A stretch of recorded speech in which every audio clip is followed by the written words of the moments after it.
Video games. Video games have been a part of my life for a very long time. In fact, I consider video games to truly be an art form, and like all forms of art, it can change you, it can leave a mark, it can have an impact. So I thought I'd make this list to showcase the games that I can truly say changed me as a person. They aren't necessarily the best games I've ever played, they aren't in any particular order, although some of them did leave a larger mark on me than others. Before I dive in, I'd love to hear your list of games that changed you and see if it compares to mine.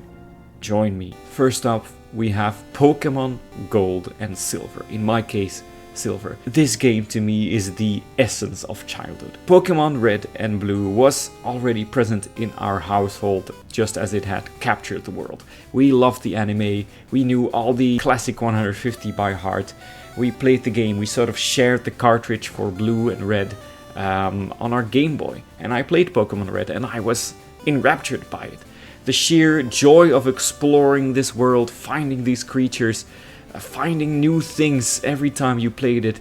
The scale of that world, back then it was huge to me. The music, in fact, those were iconic staples of my childhood. However, in 2001, Pokémon Silver released. When I was 11 years old, you could almost say I was the target audience. And let me tell you, the jump from Red to Silver was mind-blowing. All of a sudden you had these new Pokémon.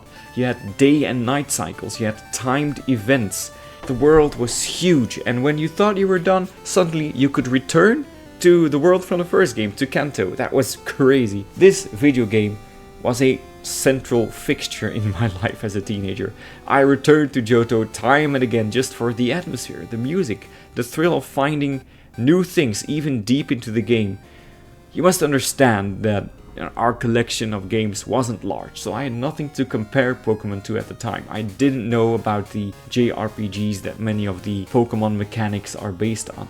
To me, the concept of this game was wholly unique and endlessly captivating. How did it change me? Looking back, I think it's the sense of wonder, mystery, imagination, and especially there when the graphics are sort of a less crazy high quality and more minimalistic, the imagination does the heavy lifting. And the sense of adventure, those things help shape what I've continued to look for in most games ever since. I love games that I don't just want to play and progress, I want to be in that game. I want to get lost in it. I want some challenge along the way. Pokémon Silver rightly stands as pretty much the first game that helped define me. Just like Pokémon, The Sims 1 was the first game of that series that I played. It was crazy fun. At home, we shared a neighborhood where each of us had our own households within this larger neighborhood. We played in turns. It was kind of a proto-multiplayer game for us. It was of course a huge deal, one of the best-selling games ever, and a game that rewards creativity. You craft these Sims, houses, and most of all, stories. I cannot begin to tell you the wild and weird stories that we built and constructed in that game. But then The Sims 2 came along. I begged my dad to go and get the Apple port for it. We drove to a specialized Apple store to go and get it. I remember on the drive home, it was a rainy day. I was reading the manual to the game. Even in bed late that night. I finally got to play it and it blew my mind. The jump from the first game to this one. Suddenly, you had these life stages. Sims got older, built families, had children, had memories, and each neighborhood came pre-packaged with these insanely detailed storylines, intrigue, scripted events, everything from the Sims themselves, how they were animated, to the world they live in, how it was crafted, showcased the talent and ambition of Maxis, and I feel like the series hasn't recaptured that magic ever since. But what stands out here, to me, is the emergent storytelling. I built these storylines of high peak drama worthy of the juiciest reality TV. Affairs, backstabbing, betrayal, but also romance, family, nonsensical humor, quirky events, domestic life. It taught me creativity before I realized what was happening. I was building houses, making families, inventing stories, creating chaos. It was imagination in digital form. Looking back, that's The Sims 2's biggest legacy for me. The fantasy and imagination and world building of it all, long in fact before Planet Zoo entered my life. Completing the essential trilogy of my childhood, in comes Ratchet and Clank. Out of our small collection at home, this game truly felt mine, and that already made it special. I even hid it away from my brothers at times so they couldn't play it. In Ratchet and Clank, you explore these various planets in a funny, colorful, weird and creative adventure full of platforming, puzzles, combat. It was a riot to play through again and again, but interestingly, my strongest memories of this first game especially aren't me progressing through it. It's not the cutscenes or the bosses. For the longest time, I think it was during my first playthrough, I just booted up this game, picked a random planet I had been to already, and just ran around in it, jumping everywhere, trying to find new stuff, kind of even reminiscing about the first time I had been there. Somehow I'd already built a sense of nostalgia about those virtual planets now that their cutscenes had already played and enemies had already been defeated, and this strange empty sense already made me feel nostalgic, like, remember when this was a level? Remember when there was still content in this planet? I enjoyed being in those worlds so much, and especially in the aftermath. I have played and loved this series ever since, but those memories of me as a kid, just going back to those older worlds, to exist in them, to explore, but to remember also, that really stands out to me. You play games differently as a kid, don't you? There's less pressure to check boxes and items on the list. There's less the feeling that you need to accomplish something during a game session. There's freedom, there's time to mess around, there's more chaos involved. And this game is where I truly did that the first time. I think my love for big, colorful stories comes from Ratchet and Clank, but also my sense of nostalgia, that's still a strong part of my personality. The Elder Scrolls V Skyrim. Some context. As I've said, our collection of games was small. Our collection of PC games was even smaller because we were an Apple household, a Macintosh household. But then I went to college and everything changed. I got myself a laptop with Windows on it. I opened it up and I realized I can install Steam and start buying and playing these games that I had kind of missed out on. That immediately filled me with the feeling I need to start going through this catalog of games from the past, and no game had captured my attention as Skyrim did. I had already watched hours and hours of YouTube videos of other people playing it, and suddenly I could open the game myself. I could play that game. And let me tell you, the opening menu with the music just sitting there on my screen, it kind of gave me chills. It made me emotional. I was finally going to be part of that PC gaming world that I'd kind of been an outsider of. And who doesn't know Skyrim these days, of course? There's the depth of the lore, the world building, the weapons, the quests, the enemies, the dungeons. Most of all, it's the sense of exploration and wonder that does it for me. Long before mods, I attempted to immerse myself into its world to a degree that you might think is cringe. My character would go out in the day and adventure, but hurry home at night to rest in the city. When I first climbed the largest mountain at the throat of the world, I opened my window to the winter cold, and I just wore a t-shirt just to feel the cold as well. Kind of ridiculous. Oh, and the music, oh man. Every game in this list has an amazing score, and as someone who loves music, I think all of those games influenced me. But Skyrim's soundtrack by Jeremy Soule is simply heavenly. It makes everything feel even more majestic and theatrical and important, and that is what Skyrim means to me. Existing in another world, getting lost in this wandering adventure, but also feeling like a hero or villain. And in many games since, I have chased that feeling of being a hero on an adventure. Football Manager 2013. I know, you either love sports games or you hate them, but as a huge football fan, I need to talk about this one a little bit, because it is still connected to the bigger picture that I'm painting here. You see, FIFA had a chokehold on me as a young male teen, almost inevitably so, it's inescapable. And I love football, so that felt like the game to go to. However, as the years progressed, I had started to feel like FIFA became less like the real sport and more like an arcade, overtuned version of it. And career mode especially felt stripped and bare bones. And as someone who loves the realism and depth of that mode specifically, I found out about Football Manager and wanted to give it a try. And of course, Football Manager taught me even more about the sport I love, players, tactics, history, that's all fine. But what Football Manager 13 meant to me on a bigger scale is the reason why it is on this list. First of all, it became a series to get lost in, spending hundreds of hours in my own personal football adventure. The strength of these games is that they kind of are RPGs too.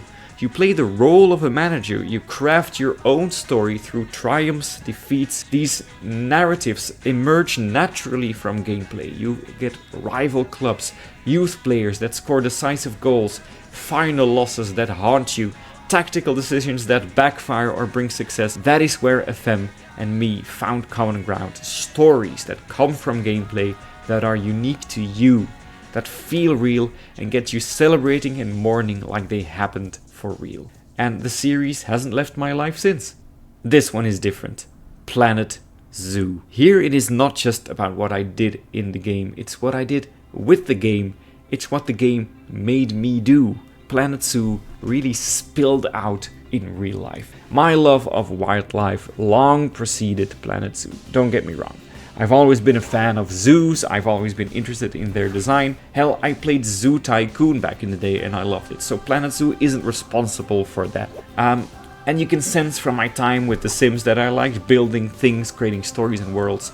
But Planet Zoo took all of those aspects of me and combined them into something much bigger. Honestly, I don't necessarily think Planet Zoo is that good of a game. I burnt out on franchise mode and the campaign fast. It lacked a certain realism that I was looking for, especially in the economics financial aspect, and many of the mechanics got in the way of what I hoped to experience with the game. Sandbox mode welcomed me with open arms. Planet Zoo very quickly became a place of comfort for me. When my partner and I first bought it, it was almost a daytime job for us, especially back in COVID days. We had breakfast, went to our respective PCs to play it, met back up for lunch. It was almost like a way of life. For this was only a few days or weeks of our life, but it still felt like a really unique experience. Kind of cringe, I guess. What is it about this game that appealed to me so much that I almost put 1,500 hours in it at this point? First of all, of course, it's the animals. That goes without saying. Second of all, the creativity. There are really very few limits as to what you can do in this game. It's daunting at first, many people stick to the basics of building, but I learned and progressed and started building themes, histories, worlds, a desert oasis, Victorian architecture, South American biomes, and each and every time your only limit is your imagination. As a building game, I don't think it had an equal when it was released, and as a safe space, to me it holds a lot of importance. In a world where, with life being busier than ever, teaching, family, kids, Planet Zoo still feels like this calm, creative space I can return to. Something about it, it's soothing, relaxing. You place down rocks, plants, trees, you align fences to fit just right, carefully place down pebbles, benches, flowers. It is satisfying, it is gratifying, and I mean this with all my heart. This game makes me feel happy and at peace, like it has unlocked some deep neurodivergent part of my brain that needs this gameplay loop of low pressure creativity without the need for resources, crafting, survival, none of which I've ever really enjoyed. But Planet Zoo has influenced my current existence way more than that. Just so you know, this channel has been around for almost 20 years. I started uploading very bad FIFA 07, but I had watched Planet Zoo community from the outside in for years. I admired these builds, I commented on them. I was secretly wishing I could build like them, but also share my builds like them. When I finally found the courage to restarted this channel, I found out it is a lot of fun. This channel exists because of Planet Zoo, and while I will continue to expand into other games, Planet Zoo will always be at its core, especially with its sequel around the corner. Zoo tours, speed builds, bigger projects, but also meeting and collaborating with other kind and talented people like me who love to build. It's been a life changer for me to be a part, however small, of a wonderful community through this game. But while Planet Zoo shaped what I create, one game series shaped how I look at life entirely. And that brings me to Baldur's Gate. Yes, here we go, the big daddy of them all, the game that is branded on my soul. I know that sounds like hyperbole, like figure of speech, but Baldur's Gate truly has steered the course of my life unlike any other game or form of media altogether. Let's dive into why. Let's get this out of the way. Baldur's Gate 2 is my favorite in the series and quite possibly my favorite game of all time. However, it is the first game that changed me, so that's what I'm highlighting here. Well, what is Baldur's Gate 1? It is based on an early edition of Dungeons & Dragons. It is a game about adventure, mystery, trekking through the wilderness, exploring. You find these quests, hand-placed loot, you fight men and monsters alike, while uncovering a sinister plot fueled by a dark god's descendant. Pure, unfiltered, high fantasy adventure of the best kind. It was a world, like I've said before in this video, to get lost in. As a kid, the maps seemed endless, the adventures seemed countless, and I spent hours living in this world, visiting the taverns, gathering loot to sell, to afford new weapons and spells. A fantastic game, with an amazing score and graphics that do not really age, in a sense that they are simple, colorful, evocative, and your imagination does all the work. What does this game mean to me? Well, number one, I played this game as a young Dutch-speaking teenager in Belgium, when I'd only just started to learn English at school. However, playing games like Baldur's Gate 1 helped me gain a significant boost in terms of vocabulary and grammar. Now my current profession is English teacher at school. Number two, playing this game made me interested in storytelling. I became a reader, reading fiction and non-fiction alike, and eventually tried my hand at writing my own stories. And I went on to study English literature at college. I owe that to Baldur's Gate and its storytelling. Number three, playing this game made me interested in the genre of fantasy. Heroes, villains, high stakes, magic, monsters, good, evil, things that I continue to look for in books, movies, games that I would continue to seek out. Number four, playing Baldur's Gate made me interested in RPGs, in role-playing games. Most of my top 20 games of all time will be RPGs. And most of my wishlist for future games is RPGs as well. They are my favorite genre by far. It's what I live for, and I owe that to Baldur's Gate. And number five, Baldur's Gate made me interested in tabletop RPGs. First of all, in Dungeons & Dragons. I dabbled in D&D online many years ago, but I fully went into D&D a bit more recently. I've been part of several campaigns. I am DMing a campaign. I've played several other systems, including being a regular player on the online web show The Wayland Files, the brainchild of a friend of mine, where we play the Alien RPGs. It is a wonderful hobby. It is a hobby where you make friends, you build worlds, you build stories. Exactly the things that Baldur's Gate and all the other games in this list have made me enjoy. Baldur's Gate changed my life more than any other game. But looking back, none of these games stand alone. They changed my life because they arrived at the right moment. At 11 years old, during college, during COVID, when I needed creativity, when I needed escape, when I needed stories. And maybe that's why these games have stayed with me, because they stopped being games and they really started becoming places, memories. Looking at this list of video games, just to be a bit dramatic here, it's not just a list of video games, it's kind of a list of me. These games told a story that escaped the bounds of programming. They told the story of how I became the person I am today, a lover of stories, a lover of games. Sometimes you finish a game and you move on, but some games stay with you forever.